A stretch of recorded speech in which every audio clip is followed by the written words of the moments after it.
You know what happens in a marriage when there's dark psychology running rampant? What happens is people use your emotions against you. They know that you live in fear. They know that you avoid conflict at all costs. They know that you'd rather placate and avoid having those hard conversations.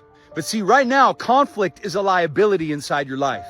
But conflict becomes an asset later on when you have the right tools, right skills, and right support. Why? Because conflict is the gateway to something new. Conflict is the conversation that ignites transformation because you're able to engage in a dialogue, a dyad with another person that can help you get to the root of the problem.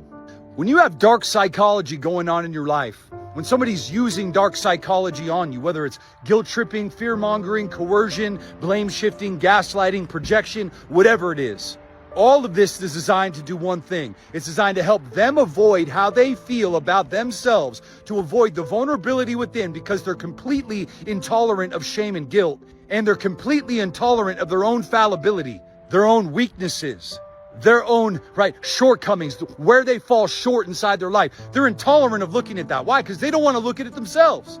So God forbid you reflect that back to them. So what do? They go back to the emotional blackmail. They go back to reminding you of obligations from 10 years ago that you didn't fulfill and how you're somehow indebted to them now. You owe me. And what do they use? They use the future potential consequences to basically threaten you and manipulate you emotionally to prevent you from actually moving forward to do something, to prevent change inside your life, to prevent you from setting boundaries, you from drawing the line, from you from being assertive, you for standing up for yourself. Don't allow other people to use your emotions against you. You are in control of your emotional life. You are in control of your emotional world. Don't live in fear. Courage cannot exist in the absence of fear. So if you're feeling afraid, this is where courage begins.